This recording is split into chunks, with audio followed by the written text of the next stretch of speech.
sa mga board member, ang mapagkakatiwalaan, Melanie Cabalida.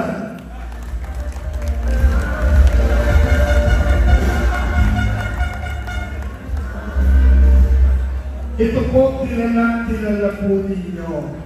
Tunay na anak ng Pateros at hindi kayo pinababayaan.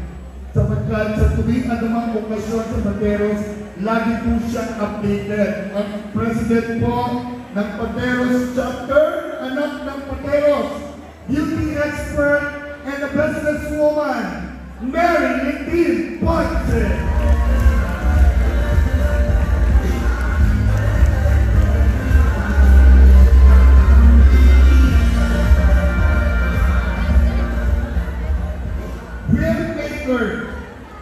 And update, Deputy Campaign Manager of Ahon Mahirap, none other than Mr. Noel Espanto.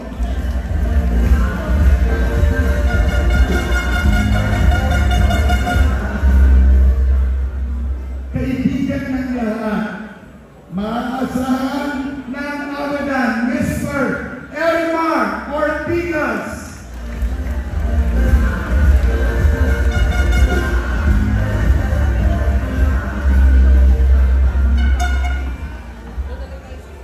Music producer, the Secretary General of Ahon Mahirap, none other than Mr. Angelo Sipagan.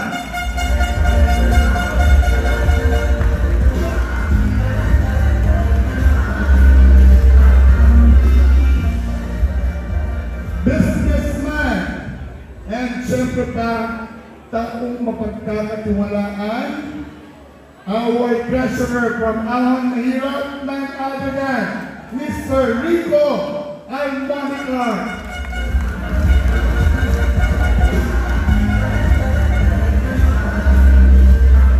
Yung susunod ko pong ipapakilala, kakambal ko po. Ay, biro lang po. Siyempre pa, the beauty with the purpose, the former beauty queen, Miss H. Raja Muchanan, Pilipinas, and now the Miss General Manager of Miss Asia Pacific, and the President of Ahon Mahirap, none other than Miss Christine Caballero Aplan. Tingin po,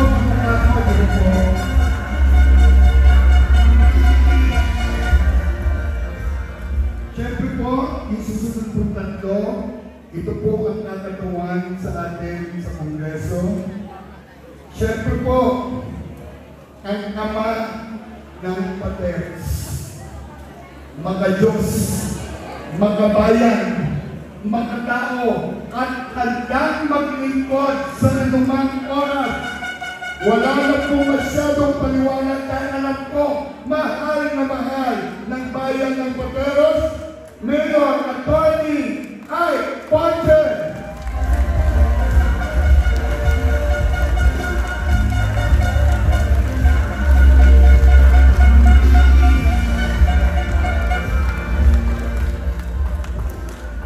Isa pong magiging na abogado, siyempre pa Chief of Staff of the Secretary of National Commission for Muslim Filipinos, none other than Attorney Hasanan Abdurrahim. Palagpakan natin.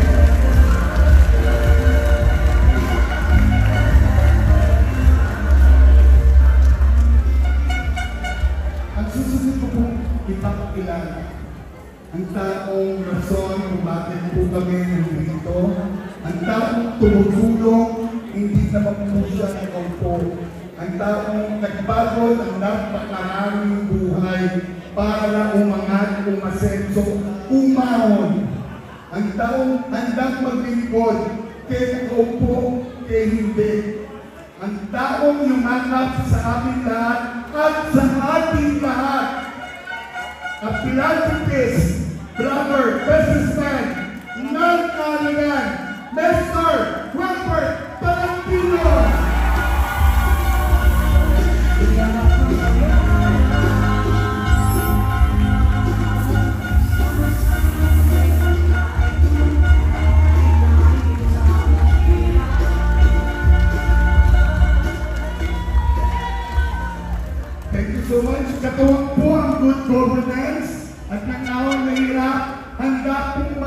kundi maglingkod para po lalo-lalo na sa bayan ng Pateros.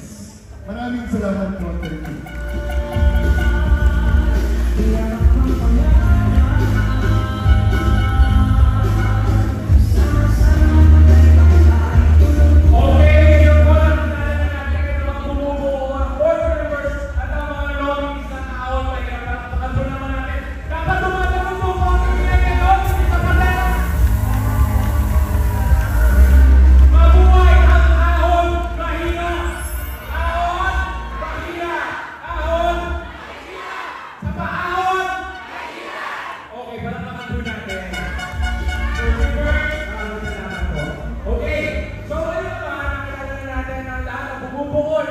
Thank you.